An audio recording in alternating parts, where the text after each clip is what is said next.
మానవ సేవే మాధవ సేవగా భావించి నా అంటూ ఎవరూ లేక రోడ్లపాలైన వందలాది మంది అభాగ్యుల జీవితాలను బాగుచేస్తూ సమాజంలో మానవత్వ పరిమళాన్ని అందిస్తున్న అమ్మా నాన్న అనాథ ఆశ్రమంలో ఆశ్రయం పొందుతున్న మరో అభాగ్యుడు సొంత గూటికి చేరాడు.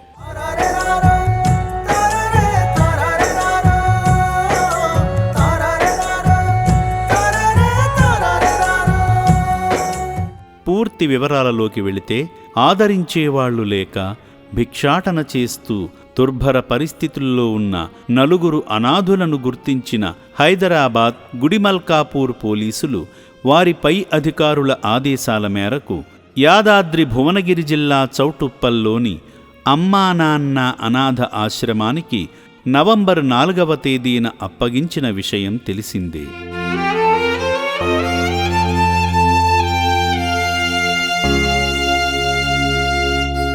ఆ నలుగురిలో ఉన్న ఒకరే మనం చూస్తున్న ఈ షేక్ మొహమ్మద్. రక్షణాలయంలోకి చేరిన వెంటనే అతనిని వైద్యశాలకు తీసుకువెళ్లి ప్రాథమిక ఆరోగ్య పరీక్షలు నిర్వహించగా అతని మానసిక ఆరోగ్యం స్థిమితపడి తన భార్య రజియా బేగం గారి ఫోన్ నెంబరు చెప్పడంతో ఆశ్రమ సిబ్బంది కాల్ చేసి భార్య షేక్ మహమ్మద్కు ఆశ్రమ చిరునామా చెప్పగా భర్తను తీసుకువెళ్లేందుకు కుటుంబ సభ్యులతో కలిసి విచ్చేసింది. ఆశ్రమ సిబ్బంది వసతి గదిలో ఉన్న షేక్ మహమ్మద్ను తీసుకురాగా తను నా కొడుకు, ఈమె నా భార్య అంటూ సంతోషంగా చెప్పాడు.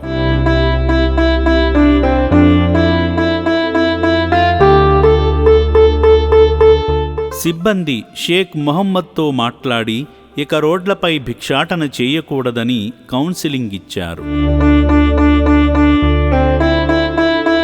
ఈ సందర్భంగా రజియా బేగం గారు మాట్లాడుతూ తన భర్త షేక్ మహమ్మద్ సోమవారం నుండి కనపడట్లేదని ఆశ్రమం వారు కాల్ చేసి చెప్పడంతో తీసుకువెళ్లేందుకు వచ్చామని చెప్పారు. मेरा नाम रजिया बेगम है, मैं इनकी वाइफ हूँ।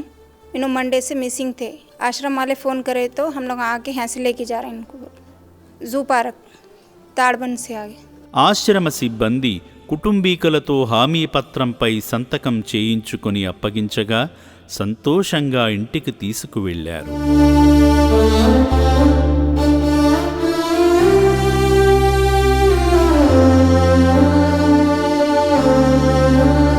అమ్మా నాన్న అనాథ ఆశ్రమంలో జీవిస్తున్న 600 మంది అనాథులకు సొంతవారంటూ ఎవరో ఒకరు ఉండే ఉంటారు. ఈ దీనులను వారి నివాసాలకు చేర్చేందుకు అమ్మా నాన్న అనాథ ఆశ్రమం చేస్తున్న ప్రయత్నంలో భాగమవుతున్న పోలీసులకు, సామాజిక బాధ్యత కలిగిన సమాజ సేవకులకు, స్వచ్ఛంద సేవా సంస్థలకు పేరుపేరునా ధన్యవాదాలు.